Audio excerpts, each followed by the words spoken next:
Of the more than 1 dozen members of the Gaylords street gang sit in chairs with their hands cuffed behind their backs after they were arrested early this morning. Busts like this took place in Wisconsin and several Chicago suburbs. It's a very big deal in law enforcement, especially against the Gaylord street gang. They're a street gang that should actually be eliminated from the face of the earth.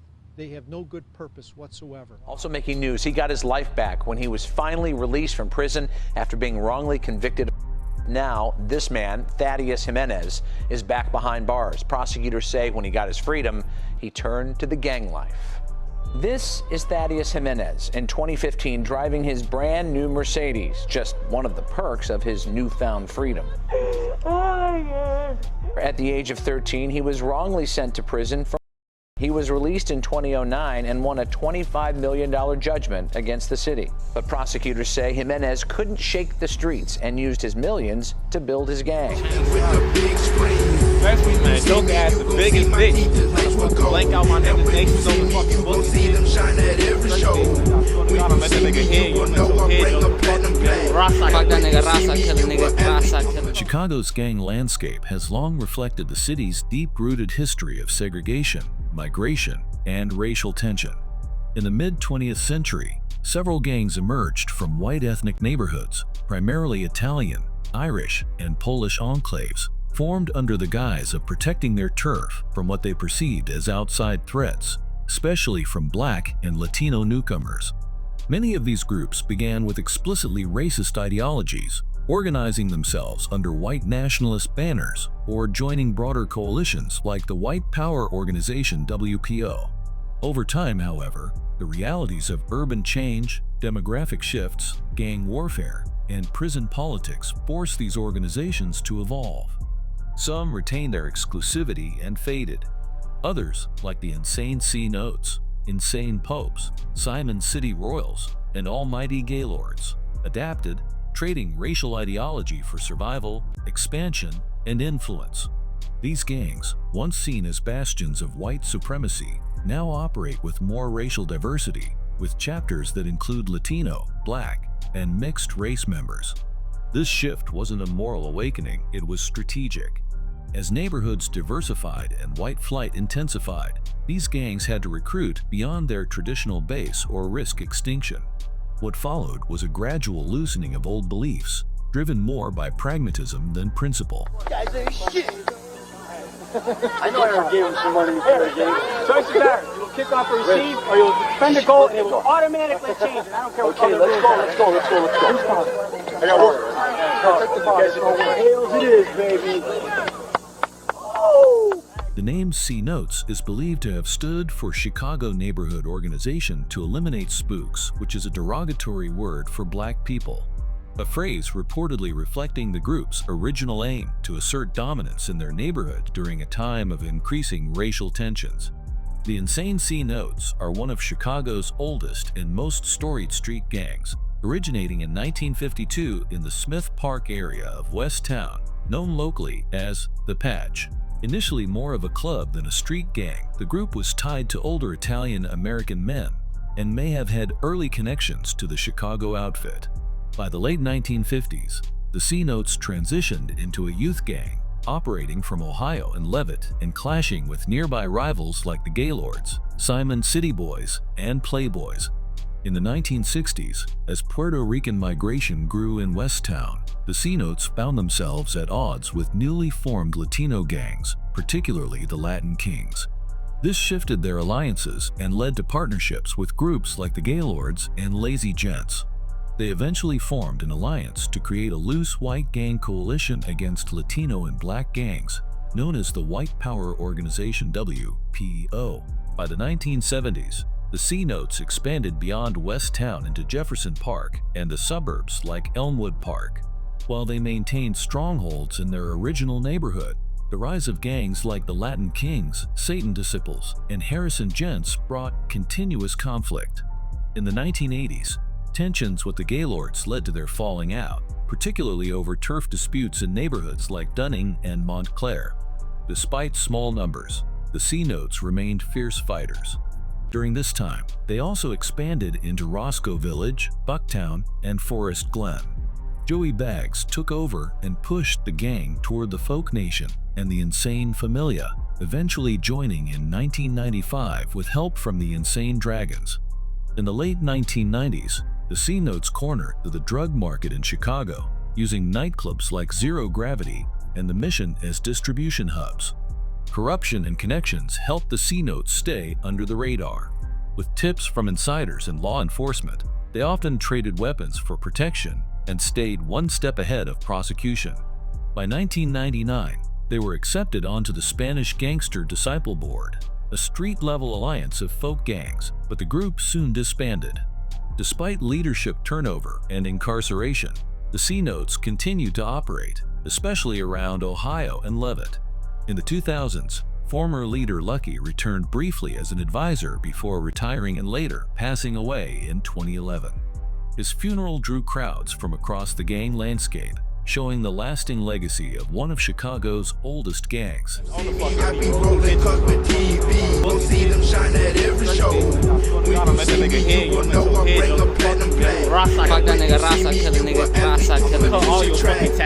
Formed in Chicago's Polish-American neighborhoods, the Insane Popes adopted the acronym Protect Our People from Spooks, which is a derogatory word for black people. In their early years, some factions used this as part of a broader ideology that promoted white nationalism and opposition to other ethnic groups. The Insane Popes began as a white street gang in Chicago, reportedly forming around 1949 or 1950, though the exact origins remain debated. Initially known simply as the Popes or Almighty Popes, they were greaser-influenced white youths who fought over turf, dances, and status with rival white gangs like the Ventures and Playboys. As Puerto Rican gangs like the Latin Kings began gaining territory in the 1960s, the Popes became more deeply involved in racial and ethnic street conflicts. Their early alliances with groups like the Gaylords and C-Notes formed the basis of a broader white gang network known as the White Power Organization in the 1970s. In 1973, under the leadership of Larry Larkin Morris, the Popes took a major turn, establishing themselves across multiple parks and neighborhoods and adopting the Insane moniker. Larkin's leadership helped unify the group, but his demise in 1975 by a former Pope turned Gaylord sparked a bitter war between the two groups and caused significant disruption within the Pope's ranks. Despite setbacks, the Popes expanded into neighborhoods like Lincoln Square and North Park, establishing sections at Lawrence and Rockwell, Glen Lake and Washtenaw, and eventually Grosse Park. They developed a strong alliance with the Simon City Royals, forming the Royal Pope Nation. This alliance paved the way for the Pope's entry into the Folk Nation in 1978, along with other groups like the Spanish Cobras and Latin Disciples. While some sections embraced the Folk Nation and new alliances, other branches, particularly those from the Northwest, resisted, preferring to maintain white power organization values. The 1980s saw increased police pressure and gentrification in traditional Pope strongholds. The group adapted by opening new turf and continuing recruitment, even allowing Blacks and Latinos membership to survive in the evolving gang landscape. By the late 1980s and 1990s, the Popes expanded outside Chicago, starting a chapter in Mississippi and reaching other southern states. Despite losing turf to gentrification and law enforcement, the Popes managed to hold on to presence in parts of the North Side into the 2000s. Though diminished from their peak, the Insane Popes remain one of Chicago's historically significant white street gangs, with roots in the city's changing racial and cultural dynamics and deep ties to other prominent gang factions over decades. He got his life back when he was finally released from prison after being wrongly convicted of murder. But now, this man, Thaddeus Jimenez, is back behind bars. Prosecutors say when he got his freedom, he turned to the gang life. This is Thaddeus Jimenez in 2015 driving his brand new Mercedes, just one of the perks of his newfound freedom. At the age of 13, he was wrongly sent to prison for murder. He was released in 2009 and won a $25 million judgment against the city. But prosecutors say Jimenez couldn't shake the streets and used his millions to build his gang. Y'all don't understand, we are the police over here. We are the law enforcement. We are the rule government. in our own communities. Self-sovereign. True royalty. Nobody above us.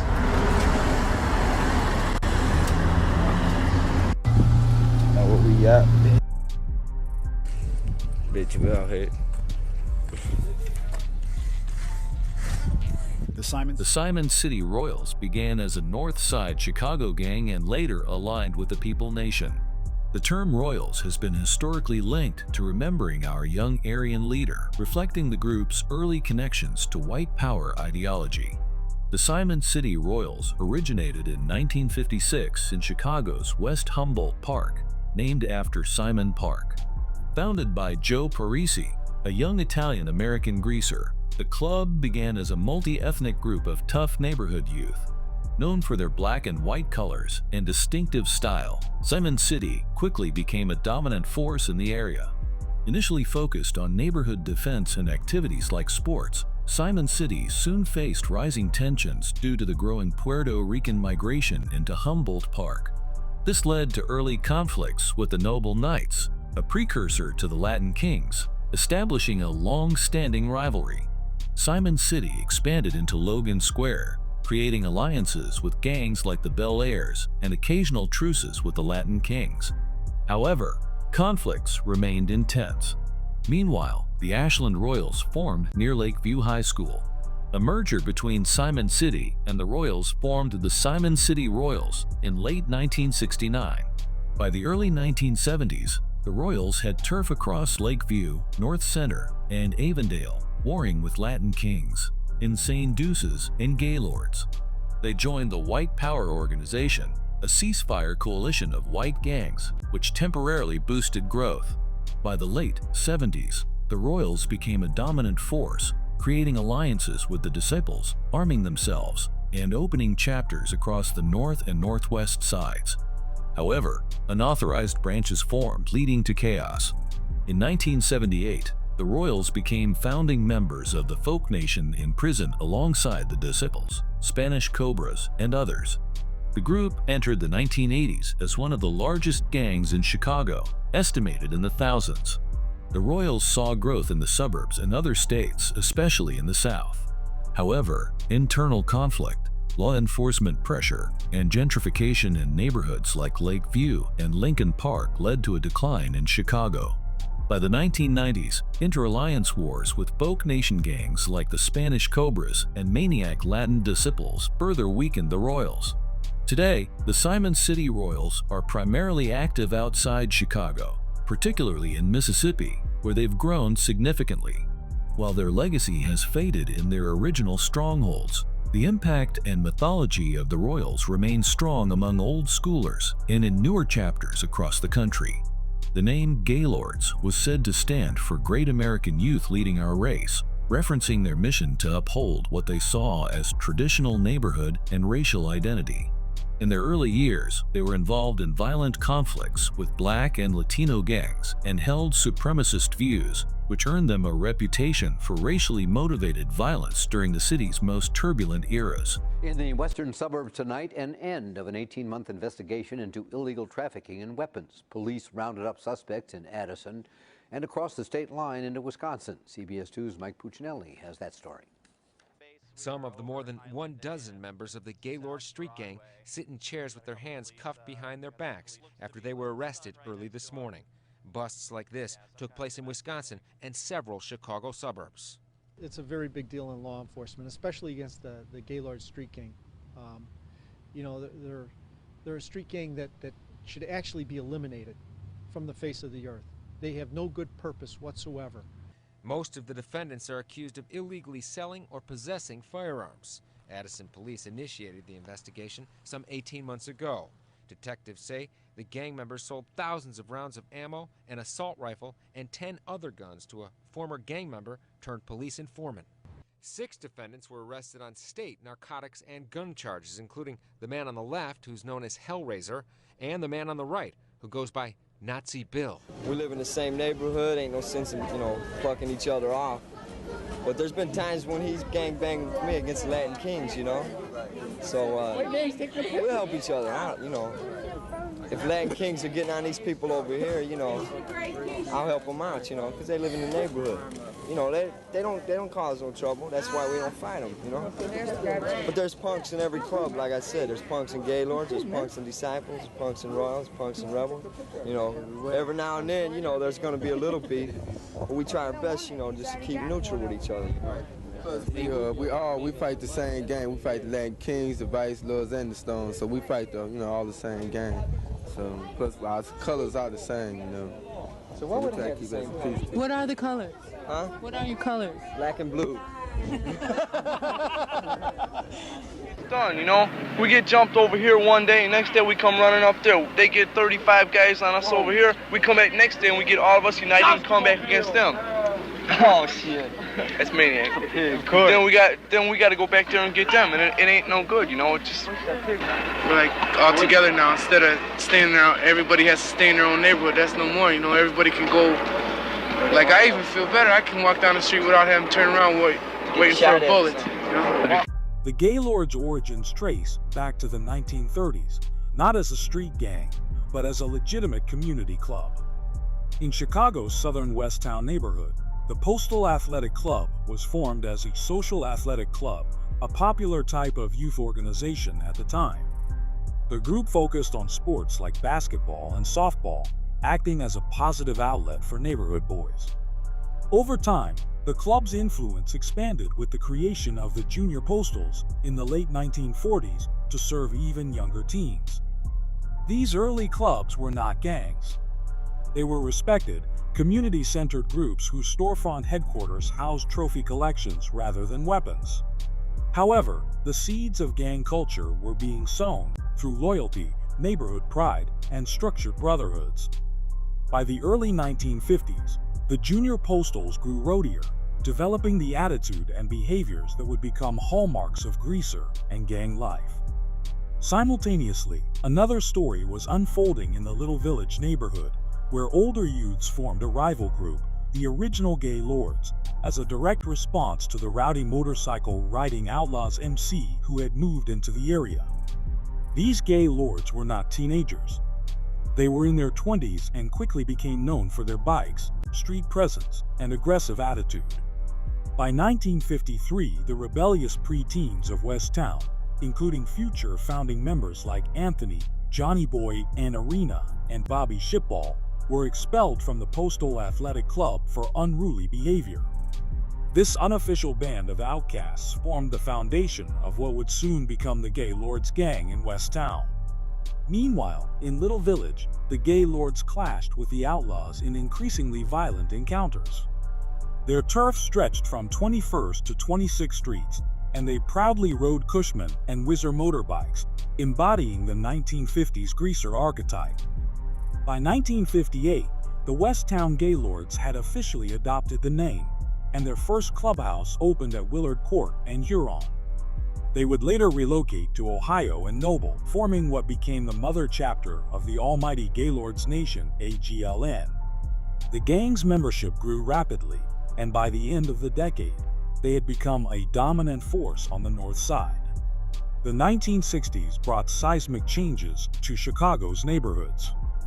As Black and Hispanic populations moved into traditionally white areas, racial tensions exploded, and the Gaylords positioned themselves as defenders of white, working-class turf.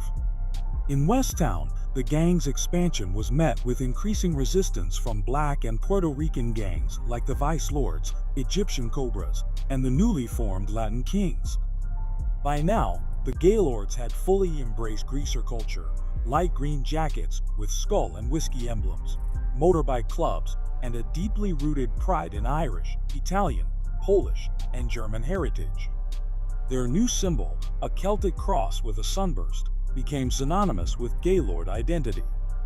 They operated in sections, each with its own leadership. From Eckhart Park to Wells High School, their influence grew. Their hierarchy included senior and junior Gaylords. On the south side, a Gaylord presence emerged in back of the yards and heart of Chicago, where they feuded with Black P. Stones, Latin Souls, and Mexican gangs. These Gaylords were forged in street fights and retaliatory violence, often clashing with enemies at schools, parks and pool halls. By the 1970s, the Gaylords were at their peak, boasting a membership of over 6,000 citywide. They had become Chicago's largest white street gang and the second largest gang overall, behind only the Latin Kings. Their power was reinforced through alliances. They formed the G Gaylords, C Notes, Gents, and later the UFO United Five Organization Alliance, which included Gaylords, C Notes, Playboys, Ventures, and Pulaski Park. These alliances enabled the Gaylords to organize massive street shows of force, 100 or more gang members traveling in convoys to attack rivals. Gaylord sections exploded across the city. Belmont Cragen, Hermosa, Logan Square, Albany Park, Austin, Uptown, and more. Key parks like Kilburn, Sayre, and more became strongholds. The Gaylords were often seen as guardians of white communities in the face of urban decline and demographic shifts. They refused to align with either of the two dominant prison-based alliances, the People Nation or the Folks Nation, until the early 1980s, preferring to remain fiercely independent. However, increasing prison violence and growing Hispanic gang power began to challenge this stance. The 1980s marked the beginning of a slow, painful decline for the Gaylords. The once proud organization was ravaged by internal issues, drug addiction, incarceration, retirement, and shifting neighborhood demographics. Many younger members defected to growing organizations like the Disciples, Vice Lords, and Latin Kings, who promised power and profit through the drug trade. The People Nation Alliance eventually absorbed the Gaylords, though not all sections complied. The Lincoln Square Gaylords, for instance, openly refused to recognize the alliance and maintained war with the Latin Kings. Turf conflicts escalated, notably between Gaylords and former allies like the Simon City Royals and Insane Popes. In the early 1990s, mass closures of entire Gaylord sections occurred. Logan Square, once a Gaylord stronghold, became predominantly Hispanic, and all sections there were shut down by 1990. Similar stories unfolded in Hermosa, Back of the Yards, and Belmont Cragen. The gang's once feared presence was now fragmented and increasingly irrelevant in the evolving gang landscape of Chicago, where drugs, street-level economics, and large-scale alliances dictated power. By the early 2000s, the Gaylords had lost most of their visible turf. However, remnants of the gang remained in neighborhoods like Jefferson Park, Albany Park, and small parts of the Northwest Side. Former members largely aged out of active gang life, taking on jobs, raising families, and shifting into legitimate roles in their communities. The Gaylords' legacy is one of contradiction. They were guardians and aggressors, protectors and predators. In some neighborhoods, they were seen as heroes who kept the peace and stood against outside threats. In others, they were remembered as violent enforcers of segregationist ideals. Yet, even in retirement, many ex-Gaylords maintain a sense of identity and brotherhood. They reflect on their past not with nostalgia for violence, but with a recognition of how their environment shaped them. The stories of their rise and fall serve as a mirror to the urban shifts that defined Chicago throughout the 20th century. The Gaylord story is as much about Chicago's neighborhoods as it is about gang culture. What began as youth clubs eventually evolved into one of the city's most notorious organizations, shaped by the pressures of migration, economic decline, and community transformation. Their rise tells us about pride, loyalty, and survival. Their fall reminds us of the cost of violence and the inevitability of change. And their legacy lingers in the memories of city blocks where once the Gaylords ruled. Bradley Geronimo Zeman, a well-known member and likely the chief of the Sealy and Ainsley section of the Northside Gaylords, was a respected and recognized figure within the organization. Known on the streets as Geronimo, he represented his set with pride and was a central figure in their activities during the mid-1990s. Tragically, in 1996, Zeman met his demise by a member of the Black P. Stones Nation.